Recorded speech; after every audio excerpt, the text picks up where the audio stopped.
And the reason is they believe in Sarkisian, they believe in his vision, they believe in what he can do for them as far as quarterback development. Sarkisian has an excellent reputation as a quarterback developer. So being able to be a guy for the long term, there's a lot of positives, that's there. As Ketchum, you're talking, I'm trying to think, because we know what the initial plan was, but we also understand how things change. We know the initial plan was to wait to the season.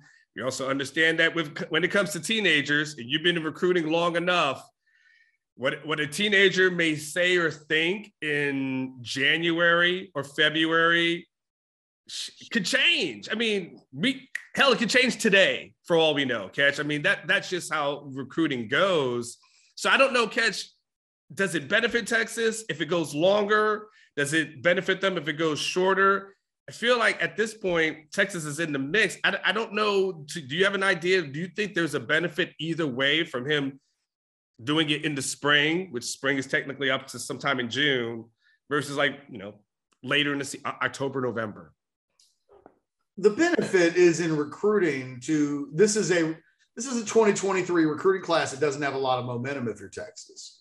I mean, as good as last year's class ended up being, it doesn't set up on paper like they got work to do. And for a lot of the other kids in the state, 5 and 7 did have an impact. Mm-hmm. And you will hear more kids say, I want to wait and see and you know what that is. Like you also know that this staff overcame it this past year. So historically that's been a moment, but it's also something that they overcame in year one. So, we're in a weird spot where you have to give Steve Sarkisian and that staff some benefit of the doubt that no matter, kind of like we did with Charlie after that first class where they waited until the end. Mm-hmm. And it was like, all right, well, look, if we get to September next year and it's slow, you got to believe that Charlie knows, and he did, like that second class, again, really good. So I think that on paper, giving a commitment early allows you to potentially get a Jonte Cook and a Ruben Owens in earlier and done, right? And then you've got months and months where those guys are interacting together as a trio, talking about themselves going to school together. There's a brotherhood benefit that doing it early builds. But, if he was in the other position, nobody would blink. If he said, I'm going to wait till signing day, it's only because he's a quarterback and conventional wisdom says quarterbacks commit early. It wouldn't be strange at all if he were a defensive end and he said, I'm going to wait till October to make up my mind. Then we would all just know, okay, well, he's going to do this. He's going to take some more visits and he's going to do this. There's a quarterback angle to this from a recruiting standpoint that makes it all different. And it's the reason coming out of the weekend, you have to wonder if the plan, if it changes at all, just because if they feel like they definitely know that he wants to go to Texas, there are more good reasons to go ahead and do it now than there are good reasons to wait. And I say that with somebody who has a healthy amount of respect for somebody who says, I kind of want to wait and just make sure this team doesn't go 5 and 7 again, with all due respect. But I'd like to see that Quinn Ewers isn't a complete disaster. And, if they get that kid to commit in the spring before they even have a chance to prove whether they're good or not, I mean, I'll have an incredible, healthy amount of respect for this staff's ability to hustle. Seriously, because that's hustling at a high level. And that has some real value. We don't know if Steve Sarkisian is a good head coach yet from a football side of things. But it's kind of hard to dispute his ability to accumulate talent and get kids interested and buying his vision. Sometimes that's the toughest thing to do as a college head coach. He seems to do it really easily. And it's, for me, easily the thing that you would give him an attaboy for in his tenure at Texas so far, their ability to recruit and let their stories stand paramount to the other stories that are being told about them. And it really is evident in this recruitment of Arch Manning is second to none right now. I mean, being able to recruit at the level that they are with a hand tied behind their back after a 5-7 year, it is very atypical.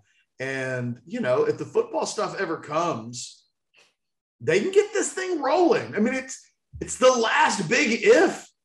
Can you be good at football? Everything else seems to be there. You're so right. Because, you know, when we look at it, Ketch, and we look at, you know, the questions, you know, you had questions a lot about like infrastructure. I remember when, like, you know, Charlie was the coach, you had questions about the analyst position, right? Why does he go out and get good analysts? And Charlie didn't believe in having analysts, you know, and there was an infrastructure thing that you had questions about. You had questions about, you know, Tom Herman's staff, right? Where's the ace recruiters? Did he bring in guys who are, you know, the ace guys? And did he bring in the guys who were the best in their position? You know, and look, at some point, Tom Herman hit the reset button and he fired 7 of his original members. So, you know, at some point, even Tom was like, all right, I've got to do this thing differently. And so what's interesting as relates to this one situation, Catch, we don't really question any of the coaches like we've questioned assistant coaches like we've questioned in the past. We don't question their abilities, their chops, you know, anything about their resume. Is there a lightweight on the staff anymore? Really? I mean, there's questions about Choate. You know, there's the defensive staff questions because the defense wasn't good. But even like Kwiatkowski, nobody thinks that guy can't coach. No. He's got a resume. We don't question anything about that. We don't question the analyst position because, I mean, go in and got Gary Patterson. So you have zero questions about, you know, what's he do from an analyst position. We definitely don't question recruiting because we see them do it at a high level. And, you know, Catch, it's so interesting. Someone brought this up.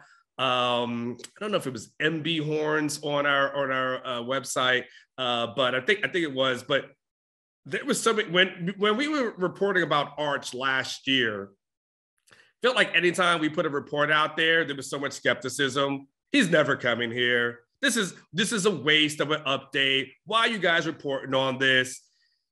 And now it's so different. And that's a credit to Sarkisian and what that staff is able to do from it to go from like people's Longhorn fans, a certain segment of them, a smaller portion, thinking like that's not even a reality, to where we are now, where you're saying, damn, this thing, it's on a tee.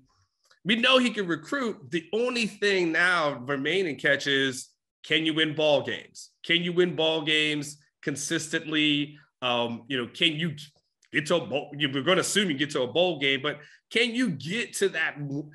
What's that happy range? Basically, that 10-win season every single year, competing for a Big 12 championship. Like, can you do that? That's the only thing we don't know. That's the only thing we haven't seen from him or on his resume.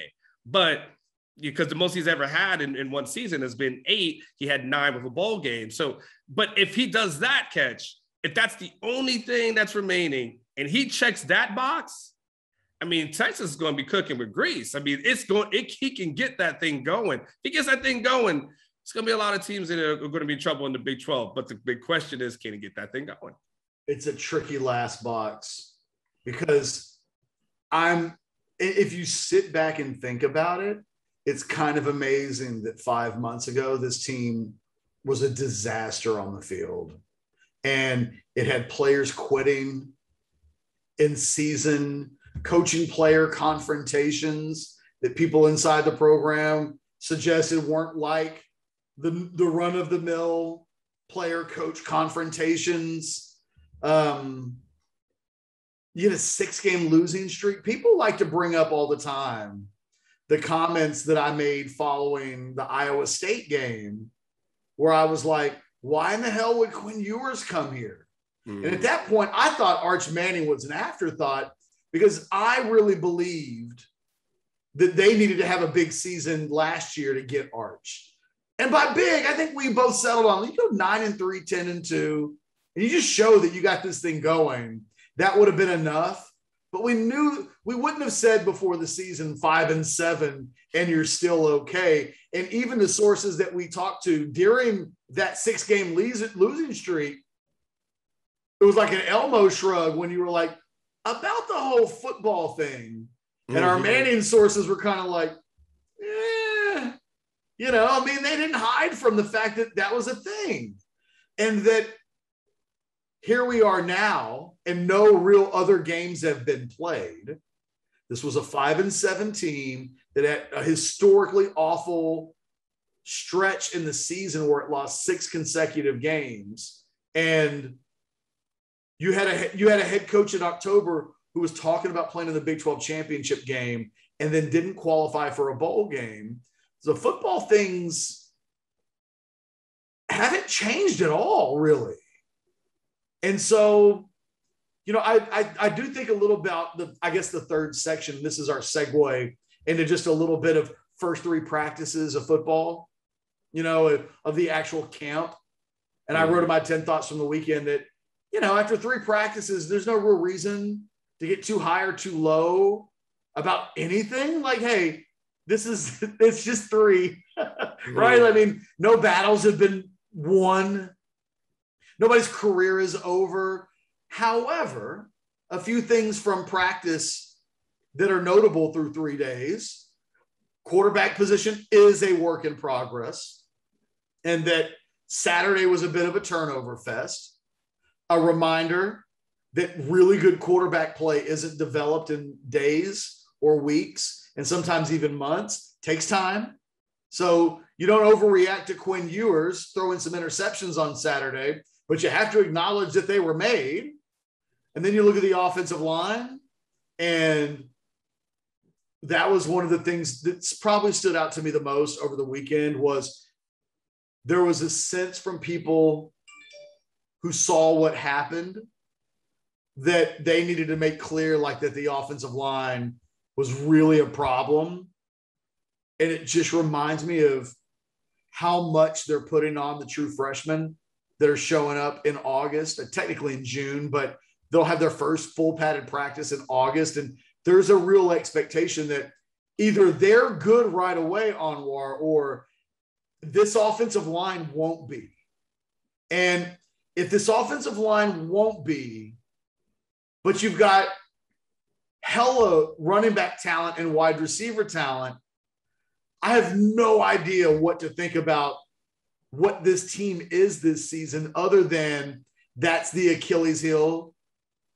Like, you know, when what was it, Troy? When Achilles gets his Achilles, you know, the whole thing, you know, he probably took out a few more guys before the Achilles finally took him out. But it's the blow that ends up being the crucial blow. The one thing about this team that's inescapable at this point in late March is that there's a ton of pressure on Kyle Flood and some really young big dudes to either be ready to play, or the consequence will be this team's not going to be at a level. It almost can't be. If your offensive line can't be good, how high can your expectations at that point really and truly be? And, you know, it all goes back to this conversation with Arch and like Sark and the football side of things. And can that last little box get checked? I think a lot of people are of the mindset, because recruiting is going well, that the football side has been checked, but it hasn't been. And that is something that we're not going to be able to know until we know. And we're at least 6-7 months away from being in a position to know, okay, so it all came together. I don't even know we will know at 4-1 if that's their record, say, going into the OU game. We're going to have to wait. And, you know, it's hard everybody wants emphatic opinions. Like, come on, Anwar, sing and dance and tell us the future. And it's like, we're kind of a shoulder shrug right now. Like, it's impossible. There are a lot of things in place. That last thing's going to be really hard to finally tick. And they've got a lot of work to do before I think we can definitively say that box has been ticked. Yeah, I mean, that's the thing when it's 100% catch. And, when I think about what your conversation you're having about the offensive line and how crucial that is, it's my biggest concern for Quinn Ewers, if he ends up winning the job, but he has a line that isn't protecting him, it's hard to succeed. Like it's the thing that catch out, even as a guy who, was more for, Casey Thompson, believing that he was probably the better option. But you've heard me say multiple times, but I do say, it's hard for me to knock Hudson Card too much for that Arkansas game when people are like, well, he had happy feet. Did you see the protection that he was getting? Like, again, I equate it to, it's easy to say, you get slapped and then I come back to you and you say, don't flinch. It's hard to do. Like, it's very hard to do, as we had our Will Smith conversation. So that whole analogy for you moving forward now has a completely new life of its own. Yeah, it was good before that. I have to now see if I can still use it. Well, it's about if Will Smith comes up and raises his hand to Chris Rock in the future. Yeah, you have to forgive Chris if he flinches just a little bit. I don't know if there's a handshake or not. I don't know what I did in my last special. You may not like it, and so. That's my thing. So when I look at, Quinn, I'm like, man, if he has an offensive line that is performing that to the way we heard on Saturday, against a defensive line that I think Ketchum would say we still have question marks about. We're not saying we're not the 86 Bears. We're not going to go. I had hyperbole in some of my reports last year because of things that people who were, this is the danger with you not being able to see practice with your own eyes, and you have to rely on other people sometimes. That won't happen this year. We're not going to tell you that the 86 Giants and the 85 Bears have morphed together and that's Keandre Coburn and the Texas defense, but. So we know we're going to take, when we hear the defensive line is abusing the offensive line, we're going to take that with a grain of salt, saying, all right, well, this was a defensive line that, they didn't have an individual have more than 2 sacks. There's no first team all Big 12 player on that defensive line. Not entering the season. Yeah. So we'll take with great. So it'll be, but so that football component of what you're talking about, Ketch, so true. Whether, it's the offensive line, putting that together, getting that defense up to snuff. And then, of course, that reaction. I asked, Steve Sarkisian last week about the buy-in, and he's like, well, you'll have to, you have to ask the players about that. I felt pretty good about it last year, but you'll have to ask them. It was the shortest answer of all his answers because he did think he had buy-in, and then he got to the season and realized he didn't. And so, again, it's this football component that we just have to see if he can go ahead and put that together this year. Last thing I'll say about the Quinn, 2 things. One, this is still if Texas football played a game on Saturday, they'd have lost. Couldn't block, quarterbacks turned the ball over. You don't even need to know anything else. Yeah. Those were the 2 things that were being said. That doesn't mean that some players didn't practice well. It doesn't mean that Xavier Worthy. Every time I see Xavier Worthy is just incredible. He's just and so is Bijan. But, there are a lot of NFL teams that got a couple of bad jokers on there that are like all pro level guys. This is more than any other sport. It takes a family to raise a team. And this is a team that's still in the infancy stage of this rebuilding thing. They weren't ready. This is not a team ready to play anybody yet. Anybody. Based on where they are right now. Quinn Ewers isn't ready. The offensive line's not ready. And the good news is, this isn't us screaming fire in a crowded theater. They got 30 plus practices to work out the kinks. And for all these guys, for Quinn to get more comfortable, for the offensive line to add some new pieces and evolve and just slow down, everybody. And then just on the Quinn thing, there's nuance in Quinn turned the ball over a couple of times on Saturday versus Quinn turned the ball over a couple of times on Saturday because he was running for his life. It's different. And it's the same thing. It is the Hudson Card versus Arkansas. It is exactly that. We have to be careful about drawing overreaching conclusions about young players when we're not completely taking all of the context and the surroundings. I mean, I heard Quinn had a rough practice, turned the ball over, threw some interceptions. And like, I didn't think anything of it. Like, freshman, 5 stars, he's going to be okay. But, you know, I just think that there will be a rush from people before this spring is over with to want to know about Quinn and this offense and this team. And I think that it's a little bit like asking what a cake tastes like when it needs to be in the oven for 40 and you want to know how good it tastes at 20. Yeah. Your expectations about what you want versus what what needs to take place. I just think people need to measure those. I think whatever this spring is, drawing sweeping, big, broad conclusions about any of it is a waste of time. And quite frankly, anybody that does such a thing, probably just don't listen to them. Media guy, like family member, poster on a message board. If you got somebody saying they know, they don't know shit. It's impossible. Sark doesn't even know whether his team has buy-in. You want us to try to predict what this team is going to do? Like, baby steps. In a world where they're going to practice 30-something times before they play their first game, they've practiced 3 times. There's nothing to overreact to yet. Yeah. And I mean, and we're just keeping it real. I mean, spring football is important, but if you told me this was happening in the fall, Bingo. I'd be way more concerned. Like, you tell me first week of August, second week of August, you're seeing this the same way we were hearing about the offensive line in August catch last year. Then you're like, that's a problem.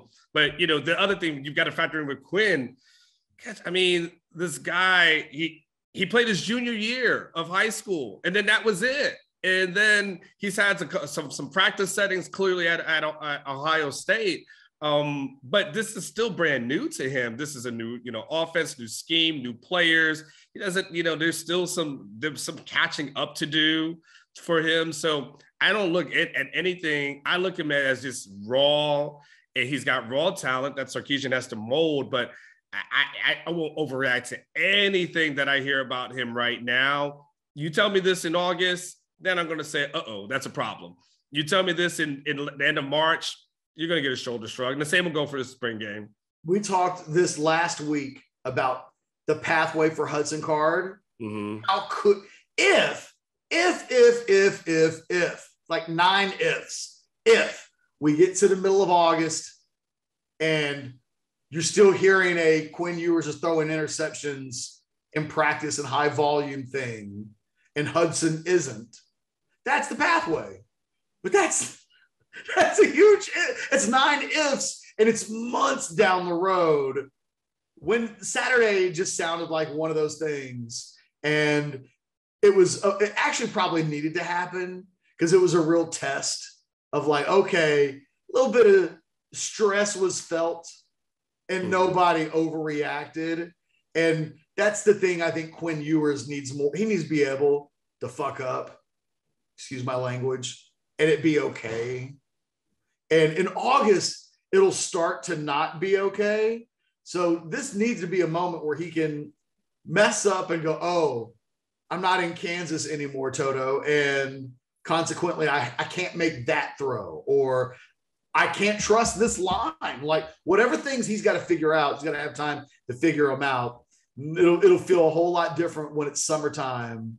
And if any of these storylines continue, I think they'll change 15 times between now and that moment. And it's why on a Monday overreaction, we could overreact to the Chris Rock, Will Smith incident.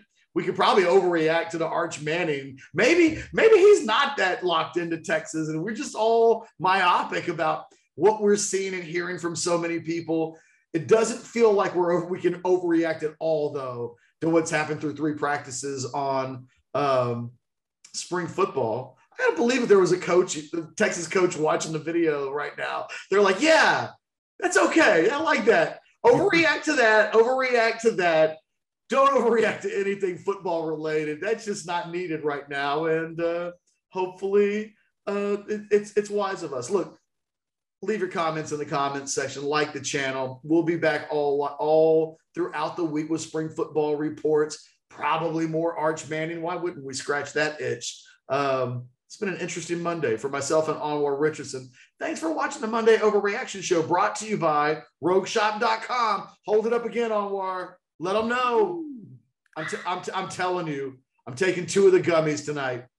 I have not slept really well since Friday. It's good for aches and pains. Tonight, I'm taking multiple gummies. That's all there is to it. What milligrams are you taking? This is like 100, man. Like you're taking more than you're taking 2 of these.